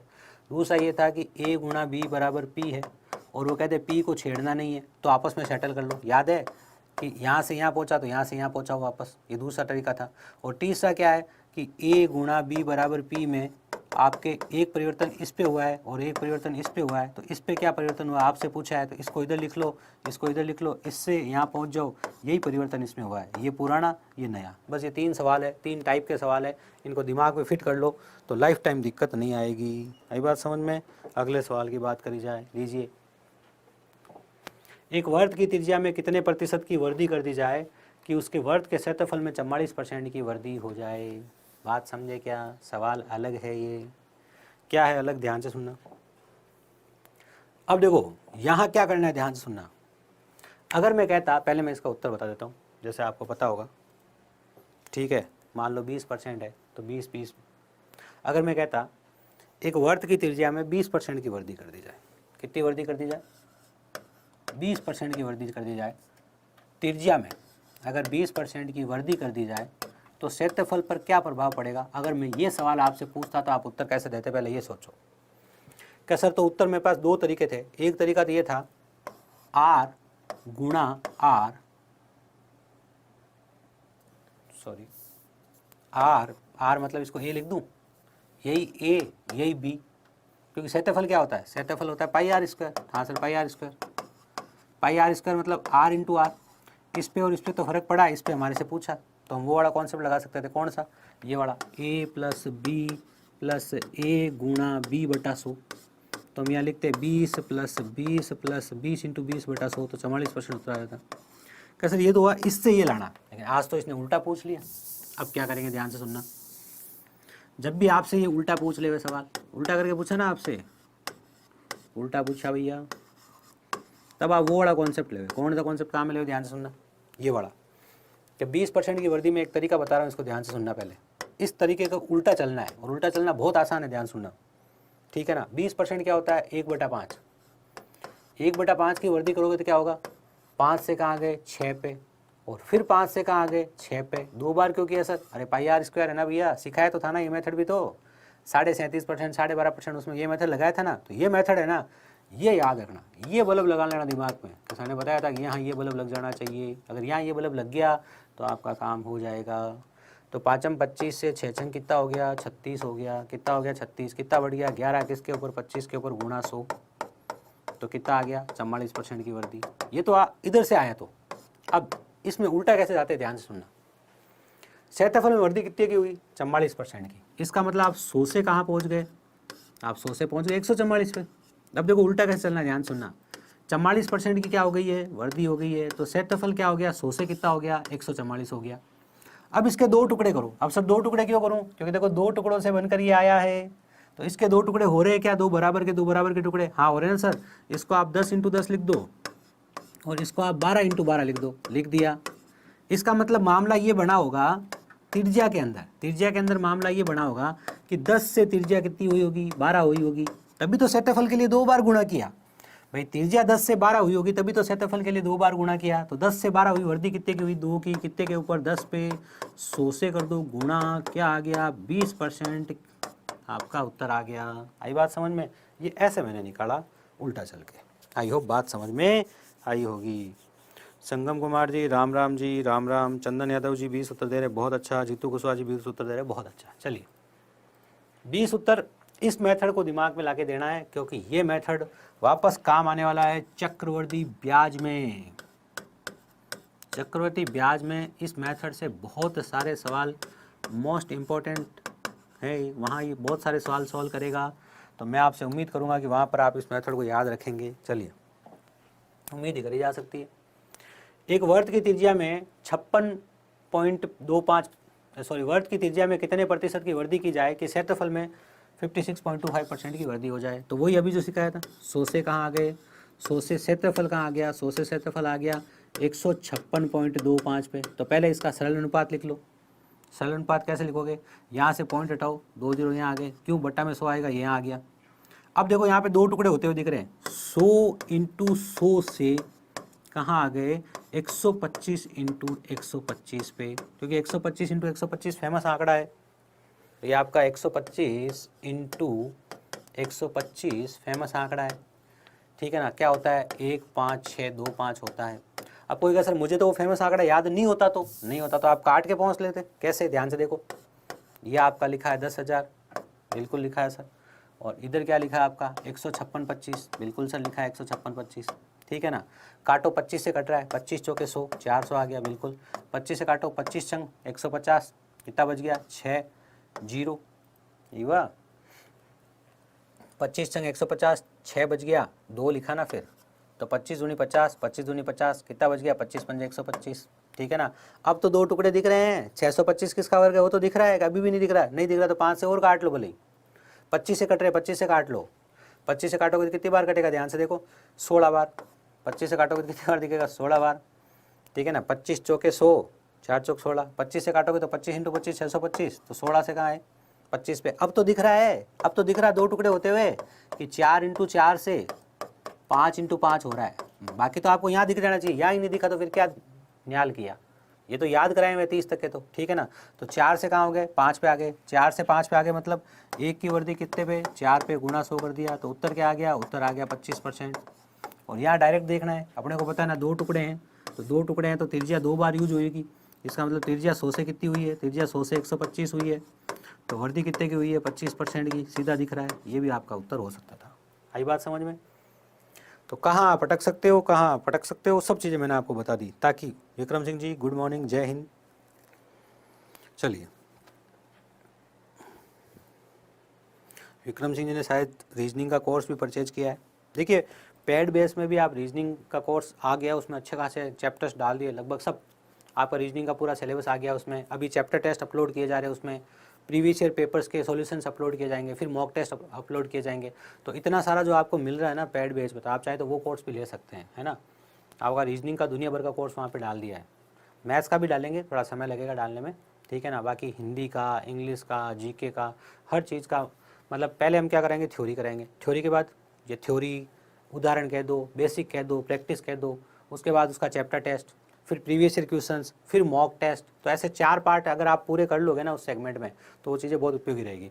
कॉम्बो कोर्स भी उसका आपको थोड़े दिनों में अवेलेबल हो जाएगा, ठीक है ना? चलिए, तो ये विक्रम सिंह जी ने लिया है पेड कोर्स, तो नो डाउट आप इन्जॉय ही करोगे। अभी हम खुद पेड कोर्स का ज़्यादा प्रमोशन नहीं कर रहे हैं, क्योंकि हम उसमें कुछ कॉम्बो कोर्सेज लाने वाले हैं, जैसे ऑल सब्जेक्ट का कोर्स हो गया, नोट्स का कोर्स हो गया, PDF का कोर्स हो गया। कोई बच्चा सिर्फ नोट्स लेके ही पढ़ ले, क्या सर मेरे को तो एसएससी जीडी के ऑल सब्जेक्ट के नोट्स मिल जाए तो मैं तो नोट्स से ही पढ़ लूँगा, वीडियो देखने का टाइम ही नहीं मेरे पास। ऐसे बैचेज भी उसमें आ रहे हैं। ठीक है, चलिए फिलहाल तो प्रचार बंद करते हैं और पढ़ाई शुरू करते हैं। लीजिए, एक वर्ग की त्रिज्या में कितने प्रतिशत की कमी की जाए कि क्षेत्रफल में इतने % की कमी हो जाए। इतना कम करना है, ध्यान से सुन लेना। अब इतने % को ध्यान से सुन लो। अब यहाँ एक अलग दिमाग लगा रहा हूँ। क्या? 2 दिमाग लगा सकते हो यहाँ पे। एक दिमाग तो ये लगा सकते हो कि पहले मान लो क्षेत्रफल 100 था, बिल्कुल 700, 27.25 की 27.75 की कमी कर दो तो 27.75 मतलब 0.25 28, ये 2 तो 62.25, ये हुआ 62, 6 2 8 80 हुआ ना, तो 72.25 हो गया ना। 72 7 2 9, हाँ ठीक है, 72.25। अब तो चेक कर लो वापस, 7 2 9 9 10, हाँ। आप इसको सॉल्व करके भी आप काम चला सकते हो, कोई दिक्कत नहीं है। वही जैसा अभी सिखाया था मैंने। क्या? 1 2 3 4, 72 25। 4 क्यों आया? पॉइंट हटा, 2 0 लेके 2 0 इधर आ गए। 25 से काटो, 25 चौके 100, काट दिया सर। 25 से काटो, 25 दूनी 50, ठीक है। फिर कितनी बार? 22 बार, ठीक है। 25 8 200, 25 8 200, तो 25 8 200 तो कितना? 22, 25 9 225। अब ये दिख रहा है ना, अगर किसी को ये देख के बल्ब नहीं जले ना उसके दिमाग में, तो फिर दिमाग खराब हो गया उसका, क्योंकि आपके दिमाग में बल्ब जलना चाहिए। अभी नहीं जला तो कोई बात नहीं, मेरे समझाने के बाद जल जाए तो भी चल जाएगा। इसको 20 × 20 से 17 × 17 लिख सकते हो। 20 × 20 से क्या लिख सकते हो? 17 × 17। इसका मतलब त्रिज्या में क्या हुआ होगा? त्रिज्या में ये होगा, त्रिज्या 20 से क्या आई होगी? 17 पे आई होगी। 20 से 17 पे आना मतलब त्रिज्या में कितनी कमी हुई? त्रिज्या में कमी हुई 3 की। किस पर? 20 पर, × 100। ये आपका उत्तर आ गया। कितना आ गया? 15%। 15% की कमी, समझे भाई। 100 से कहाँ आगे? 100 से आगे 72.25 पे। इसका मतलब 400 से आगे 290 पे, मतलब 20 × 20 से आगे 17 × 17 पे। तो त्रिज्या क्या हुई? 20 से 17 हुई। त्रिज्या 20 से 17 हुई, मतलब त्रिज्या में 3 की कमी हुई 20 के ऊपर, तो 3/20 × 100, 20 पंजे 100, 3 पंजा 15, 15% आपके सवाल का उत्तर आ चुका है। सर मैथ्स का पेड कोर्स, चलो मैथ्स का भी पेड कोर्स डालेंगे, लेकिन समय लगेगा उसमें थोड़ा सा, है ना। आप ज़्यादा नहीं, 4-5 दिन में मैं मैथ्स का भी पेड कोर्स डालूंगा उस पर, ठीक है। और वो रीजनिंग की तरह मैथ्स का पेड कोर्स नहीं चलेगा कि, है ना, रीजनिंग में तो खूब सारा एक साथ डाल दिया। मैथ्स का मेरे को थोड़ा थोड़ा सूट करना पड़ेगा, उसमें टाइम लगेगा, है ना। और लाइव क्लासेज भी चलाएंगे, ऐसा नहीं है कि लाइव क्लास नहीं होगी, उसमें लाइव क्लास भी होगी। सब चीज़ें आएंगी धीरे धीरे, आप निश्चिंत रहिएगा, टेंशन फ्री रहिएगा, ठीक है ना। 27.75%, 27.75%। डायरेक्ट क्या करते हैं? डायरेक्ट ऐसे कर लेते हैं, इसकी कमी हुई है ना, डायरेक्ट ऐसे करते हैं। थोड़ा सा दिमाग लगाते ऐसे लिख देते 27 सही 3/4। अब ये सबको पता होना चाहिए भैया कि अपना 0.75 है ना, 0.75 को हम क्या लिख सकते हैं? 3/4। आप ये मत करना, ये तो 75% होता है। अरे मैं 0.75 की बात कर रहा हूँ सिर्फ, ये पता है ना। नहीं पता है तो ध्यान से देखो, मेरी बात सुनो। किसी संख्या के पीछे लिखा होता है 0.25, तो आप इसे 1/4 लिख सकते हो। जैसे कहीं लिखा हुआ है 12.25, तो आप इसे 12.25 लिख सकते हो। 12 से 1/4 लिख सकते हो ना। किसी संख्या के पीछे 0.75 लिखा है तो उसे आप लिखोगे 3/4। जैसे कि लिखा है कि 27.75, तो आप इसे क्या लिख सकते हो? इसे लिख सकते हो 27 सही 3/4। इस पे भी आप काम कर सकते थे। कैसे? देखिए जरा ध्यान से। 27 सही 3/4, 25 चौके 100, 108, 111, 111/4, यही कहानी होगी। 25 चौके 100, 108, 111, 111/4। 100/11/4 क्या है? प्रतिशत है। प्रतिशत हटाओ, बटा में 100 लिखो, 111/400। इतने की कमी होगी तो आप कहाँ पहुँच गए? आप पहुँच गए 290/400 पे। कहाँ पहुँच गए आप? 290/400 पे। 290/400 पे पहुँच गए। इसको आप क्या लिखोगे? 17 × 17, नीचे लिखोगे 20 × 20। भाई 400 से 290, 17, आगे की कहानी सेम है ये। 20 × 20 से 17 × 17, कितने की कमी? 3 की। 20 पे गुणा 100। ऐसा क्यों किया? अरे ये क्षेत्रफल है, इसमें त्रिज्या 2 बार गुणा हुई है और हमें त्रिज्या ज्ञात करनी है, तो 2 बार में से हमें सिर्फ 1 बार लेनी पड़ेगी। इतना सिंपल सा कॉन्सेप्ट है, इसको सॉल्व कीजिए, उत्तर तक पहुँच जाइए। आज का हमारा फाइनल सवाल, नहीं यही था फाइनल। चलिए फिर तो वापस आपको एक फाइनली चीज़ बता दूं कि जो आपका यूपी पीईटी का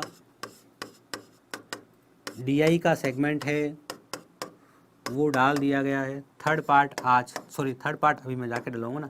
थर्ड पार्ट आज डाल देंगे, है ना। तो उसके साथ डीआई कंप्लीट हो जाएगी। अब कोई कहे सर वो सवाल क्यों नहीं आया, वो सवाल क्यों नहीं आया, वो आप बोलोगे तो विविध में करा देंगे, लेकिन कुछ ऐसे सवाल है जो एग्ज़ाम पैटर्न में दिए नहीं है, सिलेबस में कुछ लोग करा रहे हैं। अब लोग करा रहे हैं, वो उनकी इच्छा, आ जाए बाई चांस आ भी जाए, क्या पता चले। तो ऐसे कुछ विविध सवाल भी 10-12 करवा दूंगा मैं, लेकिन इसके अलावा कुछ एक प्रैक्टिस सेट कराऊंगा 40 क्वेश्चन की, तो 100 क्वेश्चन टोटल हो जाएंगे मेरी तरफ से। लेकिन यहाँ टाइप्स यहाँ पूरी हो गई है, तो और मत देना सर ये टाइप्स पूरी नहीं हुई है, ये आज डलवा देंगे, ठीक है। तो आई होप आज का सेशन आप लोगों के लिए उपयोगी रहा होगा, मेरी बातें आपको समझ में आई होगी। एप्लीकेशन अगर नहीं डाउनलोड करिए तो एप्लीकेशन डाउनलोड कर लीजिए।